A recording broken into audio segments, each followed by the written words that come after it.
I'm going to introduce Rachel Suff. We're delighted to have Rachel join us today.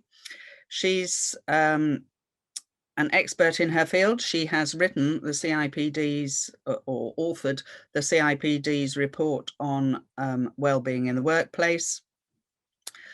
Obviously, CIPD is the professional body for HR and therefore covers all sectors of industry. So it's not just looking at construction, but I always think that we can learn something from other sectors of the industry. So there we go. Over to you, Sarah, and thank you very much for joining us today. Thanks, Bryony. And you can see there, we're always sometimes at the mercy slightly of IT with my slides jumping around as well. But I'm delighted to be here and join this conference. So hi, everybody. So as Bryony said, I work at the CIPD, which is the professional body for HR and people development. I'll take you through a couple of slides about us now. But in terms of my role, I work in the public policy team. I lead on health and wellbeing, and my role is mainly external facing, so influencing government and working with other external organisations to really try and influence policy and practice in the workplace around health and wellbeing. And at the CIPD, we try and do that in a really practical way because we have nearly 160,000 members across the world, but mainly in the UK. And we aim to change workplace practice and improve health and wellbeing in the workplace, in those workplaces. And we've got lots of practical resources, research and so on. And I'll come on to talk about some of those which are on our website. So moving on. This is our worldwide community of people professionals. So you can see where we are based across the world, but mainly in the UK, as I said. And then the next slide, I wanted to show you this one, a little bit more about us, but particularly draw your attention to the bubble on the right-hand side, which shows what our purpose is. And that's to champion better work and working lives. And we take that purpose very seriously at the CIPD. It runs through everything that we do, and health and wellbeing is at the heart of that purpose, because we're not going to achieve better lives for people at work if their health and wellbeing isn't looked after and enhanced as well. So what am I going to cover today? So I'm setting the scene really with this session. And I've posed my session in terms of 4 questions. Are we fostering healthy workplaces for health and wellbeing that are supported by good people management practices? What impact has the pandemic had on people's health and wellbeing and employer practices as well? Have they stepped up? What are the main challenges for people's wellbeing, and what action is needed to rise to those challenges? And then finally, what role do line managers play in supporting good wellbeing, and how are they supported? Are they supported enough or in the right way? And to answer those questions, I'm going to draw on some findings from our annual Health and Wellbeing at Work survey report, which you can see on the right-hand side. We published it quite recently. It's the 21st edition, so it's been going for over 2 decades.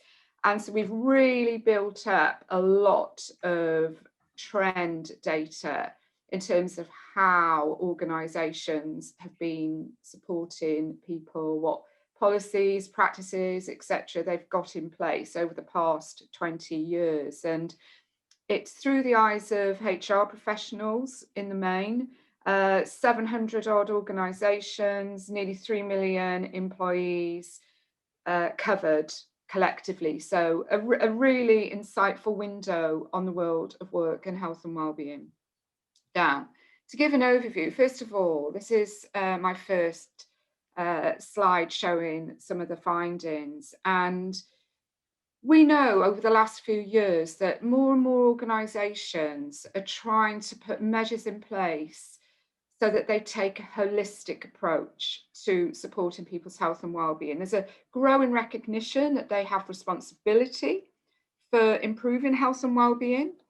And on the right-hand side, before I run through the main dimensions of well-being, which is shown with the bullets, we have, first of all, which I need to mention, the CIPD well-being model, because that shows that whatever your program, whatever your initiatives around health and well-being in your workplace, they need to be based on the key foundations of having a supportive culture, effective leadership, and also strong people management practices. People need to be managed well and supportively if you're going to bring those health and well-being policies to life. There's no point spending a lot of money on an expensive initiative for health and well-being, or having a fantastic policy if it isn't brought to life and embedded in real, practical, tangible ways across the organisation, supported by a culture where people can talk about health issues, raise concerns, get support, and access any changes that they might need to support their health at work. So, going down the bullet points, this reflects how organisations have been attempting to take that holistic approach, because having a holistic approach recognises that our health and our well-being at work are affected by touched and affected by a whole range of different dimensions, and these show the main ones in the CIPD model. So at the top, we've got good mental health. So 90% of organisations say that their programme or strategy focuses on providing good mental health. Then good work, so good working conditions, job design, amount of work you've got to do, and so on. So 3/4 almost focus on that. Collective social relationships, so important for our work-life balance, that peer support that we can access at work. And then good physical health, obviously very important, and the sort of values and principles at work. Personal growth, so things like training, coaching, mentoring. So we're going down the scale here. Good lifestyle choices, that can be things like exercise, good diet, stop smoking support. Bottom of the list, as you can see, is financial well-being. A poor relation in terms of most organisations' health and wellbeing programs, and very important though, because if we've got many worries, they can really add to our level of stress and so on. Now, just moving on to the impact of COVID-19. We have 18 months now into this global pandemic. Of course, the threat to people's physical health was very immediate, very obvious last year, but it very quickly became apparent that the challenges to people's mental health were very real as well. And that's become even more obvious as we've gone on through this pandemic. And that concern for people's mental health came through very strongly in the survey. And you can see here that over 2/5 at the top of the slide, over 2/5 of HR were extremely concerned about the impact of the pandemic on people's mental health at work, and then a further 2/5 moderately concerned. So that's the vast majority of our HR professionals concerned. And the second part of the slide shows some results from one of the surveys that we've carried out of employees, because we've been regularly asking workers, how have they been experiencing the pandemic? How has it affected them? How has it affected their health, their relationship with work, and so on? And this is the result of just one of the questions. And we asked, as a result of the COVID-19 lockdown, are the following better or worse off for you? And it shows the results in terms of their physical health, mental health, financial security, and their social connections at work. First of all, you can see the grey shaded area on the right-hand side, between 45 and 52% reported that there'd been no change. And that's actually quite encouraging, considering the many challenges that so many people have been experiencing. So to not have any real change over those 4 dimensions of our health and well-being is quite good. But at the same time, almost the same proportion said that all those dimensions felt worse off. And if you look at the mental health finding, because 45% said that their mental health was worse off since the pandemic, which isn't surprising, I think to many of us. Now, just because people said that their mental health was worse off, just to put this into context, that doesn't mean that everybody who reported that has now got a mental health condition that's been diagnosed. Our mental health fluctuates across a very broad spectrum. It can't be great or even good all the time. But at the same time, it does show that the challenges to many people's mental health are very real, and some will have potentially developed symptoms of a mental health condition. And that's come out in a lot of different pieces of research. Not long ago, the ONS, Official Government Statistics Agency, produced large-scale findings showing that the number of adults experiencing symptoms of depression since the pandemic has doubled compared to pre-pandemic. And I know that the CIPD, the Construction Industry Training Board, has some research showing that nearly all construction workers have experienced stress in the last year. So, you know, a lot of findings around mental health to be aware of. And some groups in particular will have experienced more challenges, and employers need to be aware. So, for example, if somebody had a pre-existing mental health condition, also younger adults, there's a lot of concern for the mental health. I'm sure you'll have seen the mental health of younger adults, and they're experiencing worse risk of unemployment as well. And those official statistics showed that young adults are 3 times more likely than others to be experiencing some form of depression. So employers would be mindful to be aware of some of these heightened risks for some groups without making assumptions about any particular individual. But also, as well as providing really good access to mental health support and so on, it would pay to be mindful of your wider employment and recruitment practices and so on in terms of people's mental well-being. So especially in the case of young people, for example, if people are starting a new job, and this would go for anyone, but young people in particular, if they're coming into the industry new, they've never been on a construction site or worked or in an office either, in any of your roles, then that induction process, making sure people feel confident to settle in and take up their role, really, really important. But moving on. So I've said that there's a lot of concern coming through in our survey for people's health and well-being. What's encouraging as well, that most organisations in our survey have been acting on that concern as well and taking additional measures to support people's health and well-being. And you can see on this graph in descending order the kind of steps that organisations have been taking. And top of the table is more focus on looking after people's mental health. And then also second down is more support tailored to meet individuals' needs and concerns, like flexible working. And I think that's really important because it's recognising that everybody is impacted differently by this pandemic in terms of physical health, but also crucially their mental health. And everybody's needs will be different. And so recognising that and trying to support people in as bespoke a way as possible is really important. Okay, so really good that many organisations are concerned and acting on that concern for people's mental health. But you can see here that when we asked organisations, has your organisation been effective at identifying and managing the mental health risks? Just over half said yes, they strongly agreed.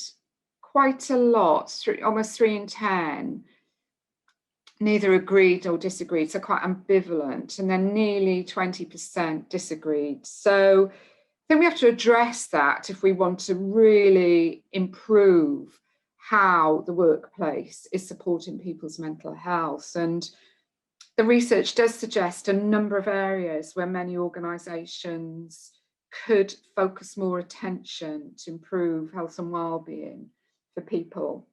I think first of all, there's signs that more organisations anyway, need to adopt a more systematic and strategic approach to identifying and managing those main risks to people's health, both physical and psychological. And I was interested to see the result from the Menti question that Bryony rang about, does your organisation have a strategy or not? I mean, it's a really good starting place to have that systematic, strategic approach to health and well-being. So I could see a lot their organisation did, but it'd be good if every organisation developed a strategy around health and well-being, because then you can really look at how can you embed it across the organisation. And also more action, I think, is needed to try and prevent ill health. So really pleased that this title of the conference is around prevention, because really that prevention is so crucial to encouraging early intervention, and the organisation being able to help individuals who have got mental health issues or other health concerns as well, and really putting in place support and so on, and changes at work as well to stop those issues escalating. And that would mean, for example, in terms of mental health, doing things like carrying out a stress risk assessment. So you are methodically looking at what are the particular risks to that team, to that individual, and the HSC have got great practical, easy to use tools to help you do that. I'm going to move on now. Related to what I've just talked about is the need for organisations to be more aware as well of what are the underlying factors in your organisation that are influencing people's health and well-being and driving not just health and well-being but behaviour as well around health and well-being. You know, you really do need to look deep as an organisation to see what is happening and what's influencing stress, for example. With this slide as an example, this shows what are the most common causes of stress at work amongst those organisations we surveyed. And you can see here that the top cause is workloads and volumes of work, and manageable ones. This has been the case every year. It's always by far the biggest cause of stress. And this means that organisations really need to think about fundamental factors that's driving that finding, such as allocation of work, job design, deadlines, targets, objectives. Are they realistic, achievable, and so on? You've got to really break that down. And then secondly, moving on now to the theme for the rest of my presentation, really, which is about the role that line managers play. We can see here that management style is considered the second main cause of stress at work. And I mean, line managers play such an integral role in terms of supporting good health and well-being amongst their teams. And this finding shows how that role can go either way in terms of the impact on people's health and well-being, because here you see that management style is having a detrimental impact. And it shows that if line managers aren't supported, guided, trained, capable and confident in their role for managing people and supporting their well-being as well, then the impact can be adverse for people's health and well-being. And we don't mean in any sense that line managers have got a medical role to play. Far from it. They need to know where the line lies, where they need to refer to more expert sources of help. But they do need to be in a position where they're building trust, a relationship based on trust with their team, where an individual can feel they have a safe environment to have a genuine conversation, to raise concerns that they might have. And the line manager as well needs to know what available support there is in the organisation and outside the organisation as well. Not every organisation does have an occupational health department or access to an employee assistance programme, but there are really good external links and support pathways as well. And a number of charities in the UK have excellent helplines with really qualified people at the other end who can provide help and so on. So there's a big role there for line managers. Now, we know as well that good people management, I've already mentioned how we see it as key to effective wellbeing support at the CIPD, but what we see in our survey over the last few years is that there isn't enough investment in terms of making sure that line managers can live up to that challenge and be a force for good in terms of people's well-being. There's so much responsibility on line managers, and I think over the last 18 months, I think many of you will agree that their responsibility has only increased. Very often, especially if people have been working at home, they are the only link that many people might have between themselves and the organisation. So they act as a kind of gateway for the policies and the support that might be available to people if they need it in terms of health and wellbeing. Also, at the same time, line managers are people like ourselves, and they will have been experiencing many of the same challenges and pressures inside work and outside work as we have. We also know from research at the CIPD that they're very often the squeezed middle. They have this big responsibility for managing people, but also they are responsible for delivering on operational priorities, and those will only have increased over the last 18 months as their business continues to respond to COVID-19. So they really do have a big role to play. But if we look just a bit more closely in terms of mental health, how that gap is really there in terms of the investment needed, but not always given. And you can see the result of it then. So at the top, we can see that 43% of organisations have trained managers to support staff with mental ill health. Now that figure has actually gone down from last year. Last year it was about 51%. So a lot of managers out there who haven't been trained, educated around stress, mental health issues. So you can see that from the next two findings, it's not surprising that there's not a lot of confidence in how confident managers are to have sensitive personal conversations with people, to discuss health and wellbeing concerns, and to do that crucial referral to more qualified expert sources of help. Just 38% think that managers are capable in that area. And then even less, the third finding, 31% say that managers are confident to spot the early warning signs of mental ill health. And if you know your team, you know, if you can spot, be alert to changes in behaviour and performance and so on that might indicate that somebody isn't coping very well. And it's really important that a manager is able to very sensitively and appropriately just open up the conversation with real empathy and compassion and create that safe space.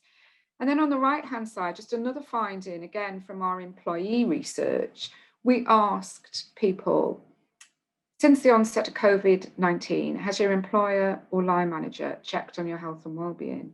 Now, this was towards the end of last year, so in many months into the global health pandemic.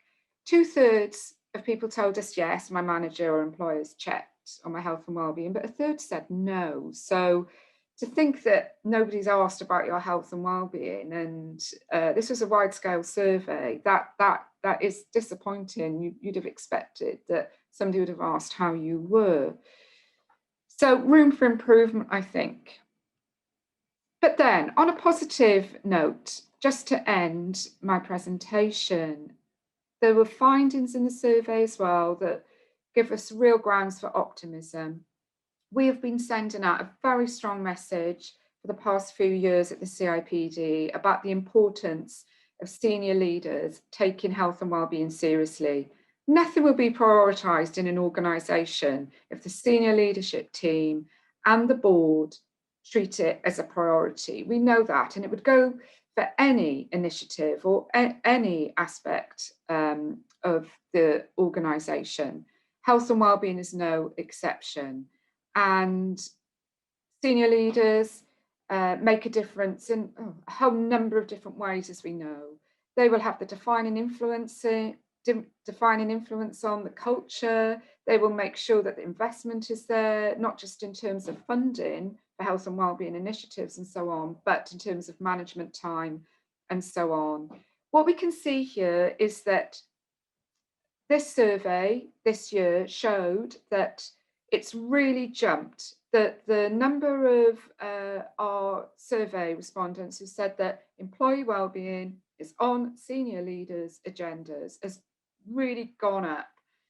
We've got the last 4 years here shown, and at the top you can see that this year 75% said yes, it's on senior leaders' agenda, which is great. We need to make sure it stays there as well. And then also the second finding shows that line managers are increasingly buying into the importance of wellbeing. So that is a positive as well. I leave it there just to say that you can download the report from our website, and really happy to take any questions. Thank you. Well, can I take this opportunity to thank you, Rachel? I'm Alistair Reisner. I'm Chief Executive of the Civil Engineering Contractors Association. And so I'm sort of managing the Q&A in response to this. So first, can I thank you for taking the time to run us through your presentation? I think anyone who's on this call will have been reflecting on that and sort of what you've said and how it feels in relation to experience in their own organisation. Now, we do have a Q&A function, which you'll find at the bottom of the screen. If you do have any questions for Rachel, we are a bit pressed on time, so I think we would ask if you could be quick and submit any questions that you do have. But I know that we have had a question come in over that, which I want to ask you about the change during COVID. The question is, would that question have picked up respondents' starting position, i.e. if they were already in a financial security position that was poor, would it pick up that had worsened? No, I don't think so necessarily in that particular questions, because we didn't ask how you measured your health, your financial security well-being before the pandemic. We really did just ask respondents, do you think it's worsened since? So no, it wouldn't quite pick up that nuance. Excellent. And I've got one that's come in over the Q&A. So, and this is probably the million-dollar question. What can we do to improve employees' management of workload volume? What can we do to improve? The employees' management of their workload volume. We see that as the biggest issue about the volume of workload. I'm sure we all experience that. So what can we do to best address that? Yeah, we know that work has become more intense, and we can see it in a whole number of ways. We could see it in that slide, couldn't we? The biggest cause of stress. And I think it's the amount of work, but the work intensity and the pace of it as well is what we're seeing coming through. And I think it has to be addressed at different levels in an organisation. It has to be addressed at the top, and it has to be in job design and so on. And when you're looking at the real risk factors for stress and so on, you have to address job design and the amount of work. But there has to be a conversation as well, and awareness around line managers, because it is line managers that will be allocating that work. They'll be setting the deadlines. They'll be setting targets, performance objectives as well. And it can be quite hard for an individual on their own to address that. But that is why you need to be able to have that conversation with your line manager and have an honest conversation that, you know, these deadlines, this workload is bringing stress to bear. I mean, there are a lot of other factors that cause potentially stress as well, but, you know, that line manager, because they don't just have a role for health and well-being in terms of conversations, mental health. You know, you've got to look at the underlying factors, and it's all very well offering great support and having a lovely policy, but if people are just overwhelmed with work and it's not realistic, there has to be that conversation. Now, we are very pressed for time, so I'm going to take one question. It's very unfortunate. I think we'll have to ask for quite a short answer on it. But what can you do if your line management and senior management refuse to address these issues, particularly around well-being? What are the options available to an employee? Well, it's really difficult, isn't it? What can you do as an individual? I think that's why we really stress with our model of well-being that you've got to have a leadership and a senior management that are supportive, that take it seriously. And I think as an individual, you don't have a lot of control then really within that organisation. And if there is no will to really prioritise health and well-being as one single individual, I think it's very, very, very difficult, to be honest. What are the options open to you? You can try and approach some managers or people with influence in the organisation where, you know, there could be pockets of individuals who do want to sort of make a difference, because I think in most organisations there is an awareness around health and well-being, and, you know, it depends what level of influence you've got on the organisation as well, but it's really difficult.